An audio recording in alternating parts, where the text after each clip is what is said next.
La ribera del mar interior. Alan Grant se agachó al máximo, con la nariz a unos centímetros del suelo. La temperatura era de más de 38 grados. Las rodillas le dolían, a pesar de las almohadillas que llevaba, hechas de alfombra gruesa. Los pulmones le ardían con el áspero polvo alcalino. El sudor de la frente le caía al suelo en gotas. Pero a Grant le daba lo mismo la incomodidad. Toda su atención se concentraba en el cuadrado de tierra de 15 centímetros que tenía ante él. Al trabajar pacientemente con un mondadientes y un cepillo de pelo de camello, de los que usan los pintores, dejó al descubierto el diminuto fragmento, en forma de L, de una quijada. Medía nada más que unos 3 centímetros de largo y no era más grueso que el meñique. Los dientes eran una hilera de puntas pequeñas, y tenía la característica torsión en ángulo en el centro. Pedacitos de hueso se desprendían en escamas, mientras Grant cavaba. Se detuvo un momento para pintar el hueso con pasta de caucho, antes de seguir exponiéndolo al aire libre. No había la menor duda de que era la quijada de un bebé dinosaurio carnívoro. Su dueño había muerto hacía 79 millones de años, a la edad de alrededor de 2 meses. Con algo de suerte, también podría hallar el resto del esqueleto. De ser así, sería el primer esqueleto completo de un dinosaurio carnívoro bebé. Alan. Alan Grant miró hacia arriba, parpadeando deprisa bajo la luz del sol. Se bajó las gafas ahumadas y se secó la frente con el brazo.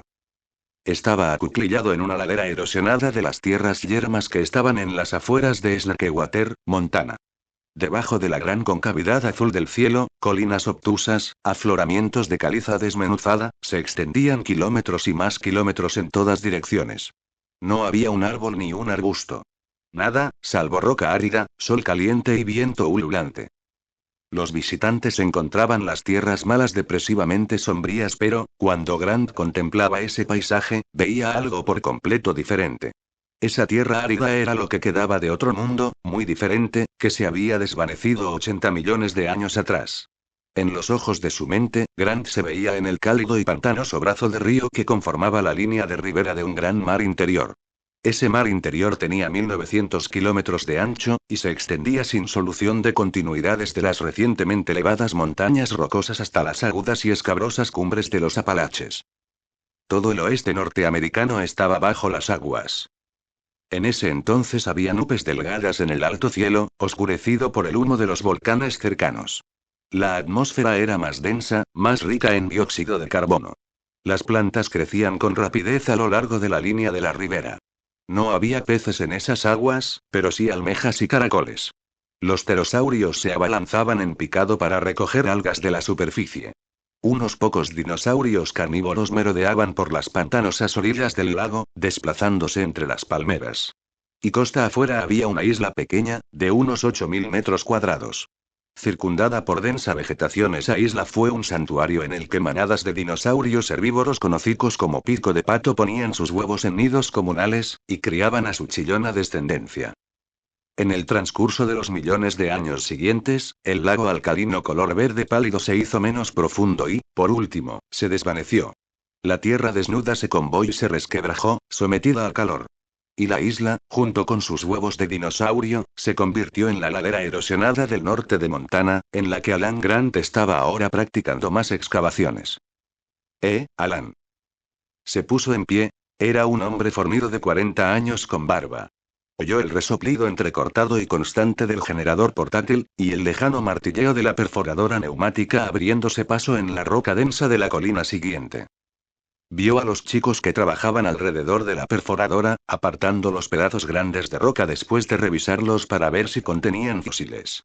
Al pie de la colina divisó las 6 tiendas cónicas, de estilo indio, de su campamento, la tienda en la que comían el rancho, sacudida por el viento, y la casa arrogante que actuaba a guisa de laboratorio de campaña. Y vio a Ellie, haciéndole gestos con los brazos, desde la sombra del laboratorio de campaña. Visitante. Voceó, y señaló hacia el este. Grant vio la nube de polvo, y el Ford Sedán azul que, dando saltos sobre el camino quebrado por zanjas, avanzaba hacia ellos. Le echó un vistazo al reloj de pulsera. Justo a tiempo. En la otra colina, los muchachos miraban, interesados. No recibían muchos visitantes en Slakewater y se había especulado mucho respecto de cuál sería el motivo por el que un abogado del ente de protección ambiental querría ver a Alan Grant. Pero Grant sabía que la paleontología, el estudio de las formas extinguidas de vida, había cobrado en los últimos años una inesperada utilidad para el mundo moderno. El mundo moderno estaba cambiando deprisa, y a menudo parecía que cuestiones urgentes relacionadas con el clima, la deforestación, el calentamiento del globo o la capa de ozono se podían responder en parte, por lo menos, con información del pasado. Era información que los paleontólogos podían brindar. En los últimos años, a Grant mismo le habían citado 2 veces como experto pericial. Grant empezó a bajar la colina para reunirse con el coche.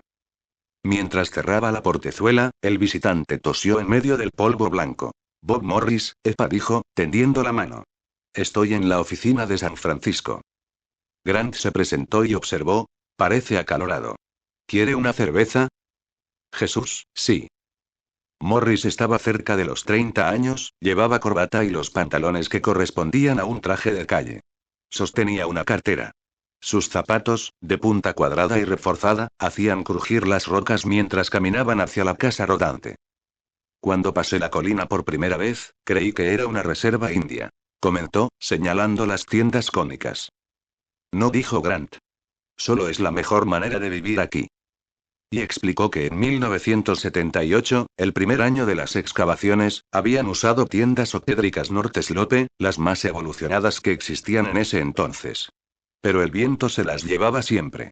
Probaron con otros tipos de tienda, siempre con el mismo resultado.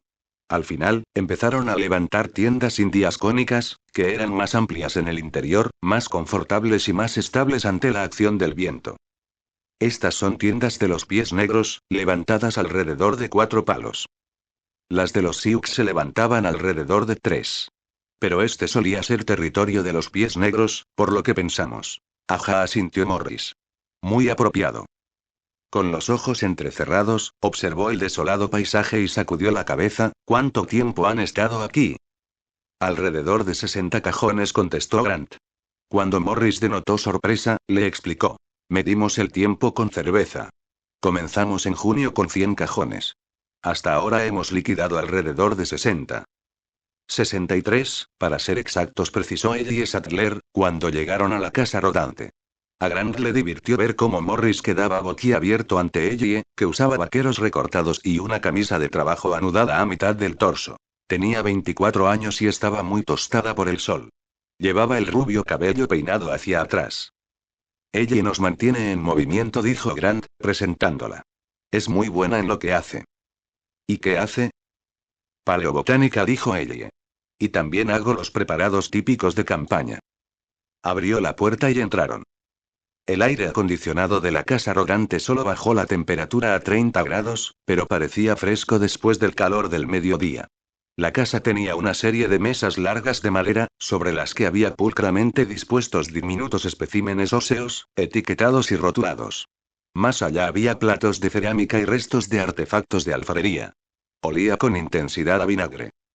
Morris echó un vistazo a los huesos. Pensé que los dinosaurios eran grandes, dijo. Lo eran, contestó Ellie. Pero todo lo que ve aquí proviene de bebés. Snakewater es importante, principalmente, por la cantidad de lugares de anidamiento de dinosaurios. Hasta el momento en que iniciamos este trabajo, apenas si se conocían dinosaurios bebés. Solamente se había encontrado un nido en el desierto de Gobi. Nosotros descubrimos una docena de nidos diferentes de hadrosaurios en los que estaba todo, huevos y huesos de bebés incluidos. Mientras Grant iba a la nevera, Ellie le mostró a Morris los baños de ácido acético, que se usaba para disolver la caliza de los delicados huesos. Parecen huesos de pollo, dijo Morris, atisbando dentro de los platos de cerámica. Sí, dijo Ellie. Son muy parecidos a los de pájaro.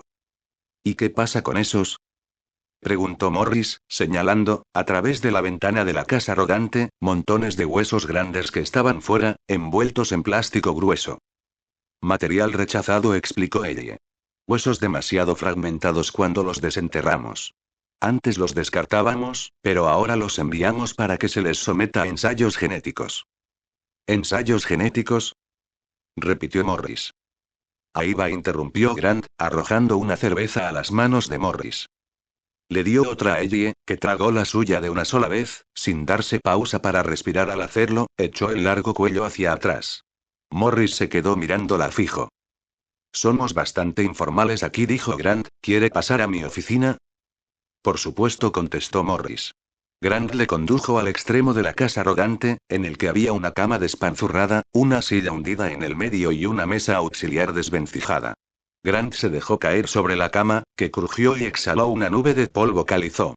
El paleontólogo se reclinó, puso los pies sobre la mesa auxiliar, que hizo un ruido al golpearla con las botas y, con un gesto, invitó a Morris a sentarse en la silla. Póngase cómodo. Grant era profesor de paleontología en la Universidad de Denver, y uno de los principales investigadores en su actividad, pero nunca se había sentido cómodo con las sutilezas sociales. Se veía a sí mismo como a un hombre destinado a trabajar al aire libre y sabía que, en paleontología, todo el trabajo importante se hace al aire libre, con las manos. Grant tenía poca paciencia con los aspectos académicos, con los conservadores de museos, con lo que él denominaba cazadores de dinosaurios durante la hora del té. Y se esmeró un poco por distanciarse, en cuanto a vestimenta y comportamiento, de los cazadores de dinosaurios durante la hora del té, llegando, inclusive, a dictar sus clases con vaqueros y zapatillas. Grant observó cómo Morris desempolvaba escrupulosamente el asiento antes de sentarse. El hombre de Lepa abrió su maletín, revolvió entre los papeles y volvió a echarle un vistazo a Ellie, que, con pinzas de punta fina, estaba levantando huesos del baño de ácido en el otro extremo de la casa arrogante, sin prestarles atención. Probablemente se pregunta por qué estoy aquí. Grant asintió con la cabeza. Hay un trecho muy largo hasta aquí, señor Morris. Bueno, comenzó Morris, para ir directamente al grano, a Lepa le preocupan las actividades de la Fundación Hammond. Usted recibe algunos fondos de ella. $30.000 anuales durante los últimos 4 o 5 años. ¿Qué sabe de la fundación? Preguntó Morris. Grant se encogió de hombros. La Fundación Hammond es una respetada fuente de subvenciones académicas. Concede fondos a las investigaciones que se hacen en todo el mundo, comprendiendo varios investigadores de los dinosaurios. Sé que brindan apoyo a Bob Kerry, del Tyrrell en Alberta, y a John Weller en Alaska. Es probable que a más gente. ¿Sabe por qué la Fundación Hammond respalda tantas investigaciones sobre dinosaurios? Claro que sí, porque el viejo John Hammond es un entusiasta fanático de los dinosaurios. ¿Le ha visto personalmente? Grant se encogió de hombros. 1 o 2 veces. Viene aquí para hacer visitas breves. Es bastante anciano, sabe usted. Y excéntrico, de la manera en que a veces lo es la gente rica. Pero siempre se muestra muy entusiasta. ¿Por qué? Bueno, pues la Fundación Hammond es, realmente, una organización bastante misteriosa. Extrajo la fotocopia de un planisferio, marcada con puntos rojos, y se la entregó a Grant. Estas son las excavaciones que la Fundación financió el año pasado. ¿Nota algo extraño en ellas? Montana, Alaska, Canadá, Suecia, todos son emplazamientos situados en el norte. No hay nada por debajo del paralelo 45. Morris sacó más mapas. Es lo mismo, año tras año. Los proyectos de búsqueda de dinosaurios que se deban hacer en el sur, en Utah, Colorado o México, nunca obtienen fondos. La Fundación Hammond solo presta su apoyo a las excavaciones que se hacen en clima frío. Nos gustaría saber por qué. Grant hojeó los mapas con rapidez. Resultaban coherentes. Y si era cierto que la fundación solo respaldaba las excavaciones en clima frío, entonces aquel era un comportamiento extraño, porque algunos de los mejores investigadores que buscaban dinosaurios estaban trabajando en climas cálidos, y hay otros enigmas, añadió Morris. Por ejemplo, ¿cuál es la relación que hay entre los dinosaurios y el ámbar? ¿Ámbar? Sí. Es la resina amarilla dura, procedente de la savia seca del árbol. Sé lo que es, interrumpió Grant. ¿Pero por qué lo pregunta? Porque dijo Morris, en el transcurso de los últimos 5 años Hammond compró enormes cantidades de ámbar en América, Europa y Asia, incluyendo muchas joyas merecedoras de estar en un museo. La fundación gastó $17 millones en ámbar. Ahora posee la provisión privada más grande del mundo de este material. No lo entiendo, dijo Grant. Nadie lo entiende. Al parecer, no tiene el menor sentido. El ámbar se sintetiza con facilidad, no tiene valor comercial ni militar. No hay motivo para hacer acopio de él. Pero eso es justamente lo que Hammond ha hecho durante muchos años. Ámbar, dijo Grant, meneando la cabeza en gesto de negación. ¿Y qué pasa con la isla que Hammond tiene en Costa Rica? Continuó Morris. 10 años atrás, la Fundación Amond le alquiló una isla al gobierno de Costa Rica. Al parecer, para iniciar una reserva biológica. No sé nada de eso, dijo Grant, frunciendo el entrecejo. No pude encontrar gran cosa, añadió Morris. La isla se halla a 185 kilómetros, mar adentro, de la costa oeste. Aparentemente es muy escarpada y está en una zona del océano en la que la combinación de viento y corriente marina hacen que esté envuelta en niebla en forma perpetua. La solían llamar Isla Nubla, por estar siempre cubierta de nubosidad. En apariencia, a los costarricenses les asombró que alguien la quisiera. Morris buscó en su maletín. El motivo por el que le menciono esto es, prosiguió, porque, de acuerdo con los registros, a usted le pagaron honorarios como consultores en relación con esa isla. ¿Me pagaron? Preguntó Grant. Morris le entregó una hoja de papel. Era una fotocopia de un cheque librado, en marzo de 1984, por InGen Incorporated, Farallon Road, Palo Alto, California. Estaba extendido a la orden de Alan Grant, por un monto de $12,000.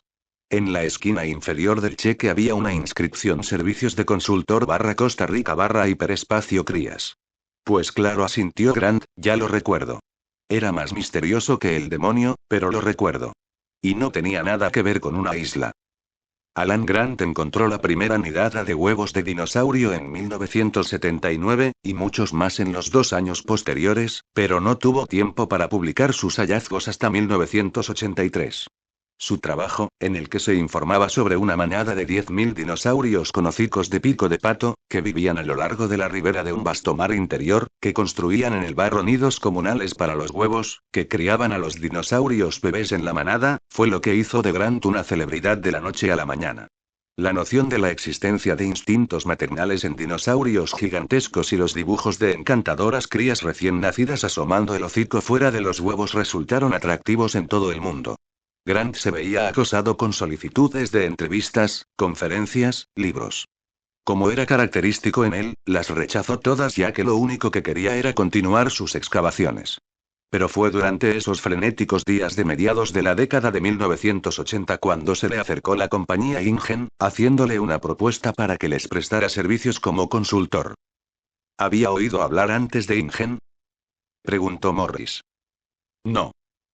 ¿Cómo se pusieron en contacto con usted? Llamada telefónica. Fue un hombre llamado Genaro o Genino, algo así. Morris asintió con la cabeza. Donald Genaro, dijo. Es el asesor jurídico de InGeneral. Como sea. Quería saber cosas respecto de los hábitos alimentarios de los dinosaurios. Y me ofreció honorarios para que empezara a redactar un trabajo. ¿Por qué usted? Grant bebió su cerveza, puso la lata en el suelo.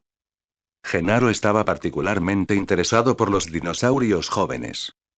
Recién nacidos y crías ya capaces de valerse por sí mismas. ¿Qué comían? Supongo que pensaba que yo sabría algo de eso. ¿Y lo sabía? No, en realidad, no. Se lo dije. Habíamos encontrado montones de material esquelético, mas teníamos muy pocos datos sobre la dieta. Pero Genaro dijo que sabía que no lo habíamos publicado todo, y quería lo que fuera que tuviésemos. Y me ofreció honorarios muy altos, $50,000. Morris extrajo un grabador de cinta y lo puso sobre la mesa auxiliar. ¿Le molesta? No, adelante. Así que Genaro le telefoneó en 1984. ¿Qué pasó entonces? Bueno, aquí ve usted nuestra operación. 50.000 nos permitirían realizar excavaciones 2 veranos completos. Le dije que haría lo que pudiera. Así que acordó prepararle un trabajo. Sí, sobre los hábitos alimentarios de los dinosaurios jóvenes. Sí, ¿se encontró con Genaro? No. Solo hablamos por teléfono. ¿Dijo Genaro por qué quería esta información? Sí, contestó Grant. Estaba planeando un museo para niños y quería presentar, de manera destacada, dinosaurios bebés. Dijo que estaba contratando a varios consultores académicos, y dijo quiénes eran. Había paleontólogos como yo, un matemático de Texas llamado Ian Malcolm, y un par de ecólogos. Un analista de sistemas. Buen grupo. Morris asintió con la cabeza, tomando notas. ¿Así que usted aceptó el cargo de consultor? Sí. Acordé enviarle un resumen de nuestro trabajo, lo que sabíamos sobre los hábitos de los hadrosaurios de pico de pato que habíamos encontrado. ¿Qué clase de información envió? Preguntó Morris. Todo. Pautas de conducta de anidamiento, extensión del territorio, conducta alimentaria, conducta social. Todo. ¿Y cómo respondió Genaro? Siguió llamando una y otra vez. A veces en mitad de la noche. ¿Comerían esto los dinosaurios? ¿Comerían aquello? ¿La exposición debería incluir esto? Nunca pude entender por qué estaba tan excitado. Quiero decir que yo también creo que los dinosaurios son importantes, pero no tan importantes. Han estado muertos durante 65 millones de años. Cabría pensar que las llamadas de ese hombre bien podrían haber esperado hasta la mañana. Entiendo, dijo Morris, ¿y los $50.000? Grant negó con la cabeza. Me cansé de Genaro y le puse fin a todo ese asunto. Lo arreglamos en 12.000. Eso debe de haber sido como a mediados de 1985. Morris hizo una anotación. ¿E InGen? ¿Algún otro contacto con ellos? No desde 1985. ¿Y cuando empezó la Fundación Hammond a financiar sus investigaciones? Tendría que mirarlo. Pero fue alrededor de ese momento. Mediaza la década de 1980. ¿Y usted conoce a Hammond como un rico entusiasta de los dinosaurios? Sí. Morris hizo otra anotación. Mire, dijo Grant. Si a Lepa le preocupa tanto John Hammond y lo que está haciendo, los emplazamientos para excavación de dinosaurios en el norte, las adquisiciones de ámbar, la isla en Costa Rica, ¿por qué no van, simplemente, y le preguntan al respecto? Por el momento no podemos. ¿Por qué no? Porque no tenemos prueba alguna de que se estén cometiendo actos ilícitos. Pero, personalmente, creo que resulta indiscutible que John Hammond está intentando eludir la ley. Quien primero estableció contacto conmigo, explicó Morris, fue la Oficina de Transferencia de Tecnología. La OTT vigila los embarques de tecnología norteamericana que pudieran tener importancia militar. Me llamó para decir que la InGen presentaba dos sectores en los que habría una posible transferencia ilegal de tecnología. Primero, InGen había despachado 3 Cry XMP a Costa Rica.